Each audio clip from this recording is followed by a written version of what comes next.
As children, imagination is valued, but I think the older you get, imagination maybe is relegated for not so serious, a little bit silly, daydreams, that kind of thing. And I totally disagree. I think imagination is in everything that we do.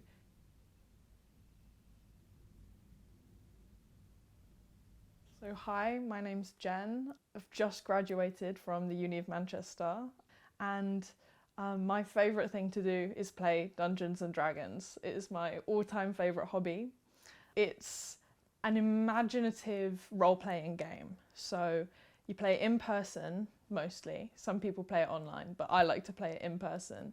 And you get together with your friends around a table, and you each make a character, a fantasy character, which you're going to role play as.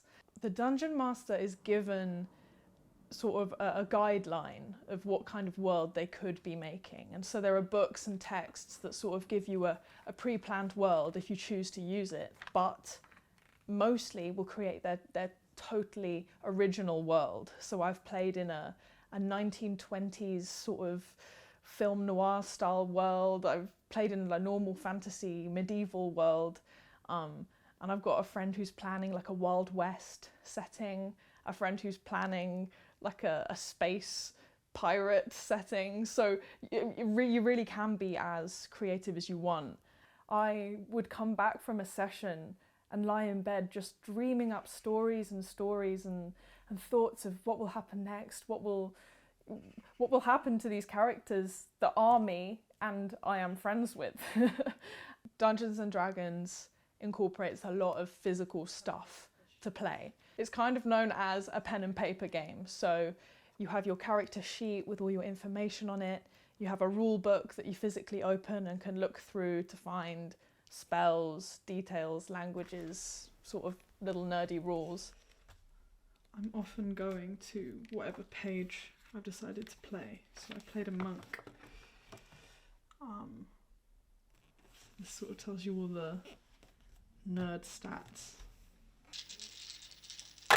And then dice is the big thing, and the thing that I love. So this is the D20, so you use it for every normal roll. So the 1 is the worst, and the 20 is the best.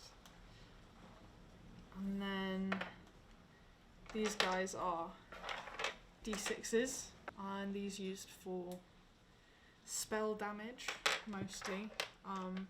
This is a D8. Which is like a diamond, which is so nice. I've accidentally accumulated about 100 dice, and I keep them in my dice caddy, and I bring those to sessions, and everyone sort of can pick out what dice they want to use in the session, and we'll like pick certain colours for certain things. So I'll like use like a red dice for fire, or I'll use like green dice for like something nature related. So I use this for my really violent moments. And when the dice roll bad, there's something specifically that I do, is I put them in dice jail.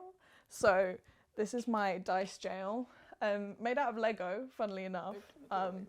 So when a dice will roll me a 1, which is the worst you can get, they'll get to go in here, and they have to sort of think about what they've done and reflect in prison. Still not great. Oh, 1, back in dice jail. See? And the last thing I think is snacks, because you will get very hungry playing Dungeons and Dragons. And in terms of music and creating ambience, so like all my dungeon masters have put a little speaker on and sort of added ambient noise to wherever we're role-playing that we are. In my 1920s game, the dungeon master had a scene where we were sort of in a casino, like a 1920s casino, and she put on like really cool jazz music and sort of crowd noises, and we really felt like we were in this place. My first character was a human monk called Bishop, and he was exiled from his monastery for discovering secrets, sort of secret papers, and he was very posh, very awkward, My next character, which was a non-binary character called Matchstick, they like worked for the mob and gained magical powers from some unknown deity one night, like in a dark alleyway. And in the game world, you can challenge your friends to perceive you differently in a sort of a test way. So you can say, when I'm in character, I want you to refer to me this way. And you can sort of test how it feels to be referred to with different pronouns or with a different sense of being. Something that I dislike about Dungeons and Dragons is its image in popular media. A lot of people know it as that nerdy game that they play in The Big Bang Theory or Freaks and Geeks or Stranger Things, and it's always white guys playing it as teenagers and then as adults, etc. And it took seeing women playing Dungeons and Dragons online to kind of prove to me that, oh, you can actually just buy the book and read it and learn the rules and then play. I went to go see the Dungeons and Dragons movie, and I was quite impressed with that because the really diverse cast of that film really helped me reflect on the type of players playing D&D, which is everyone. And I feel very passionate about representing that properly, and not making anyone feel like they shouldn't or won't be welcomed in that community.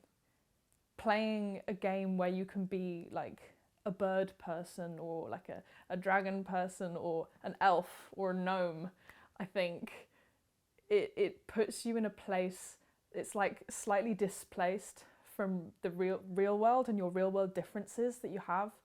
I think I find this in terms of playing with my queer friends and my straight friends.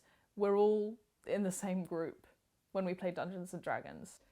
Whatever you want to try being and want to try seeing yourself as a hero being, I think it's endless, and I definitely have a want for it, and I love to experience it because it's experimenting with what role can I inhabit and what role can I let my friends see me be,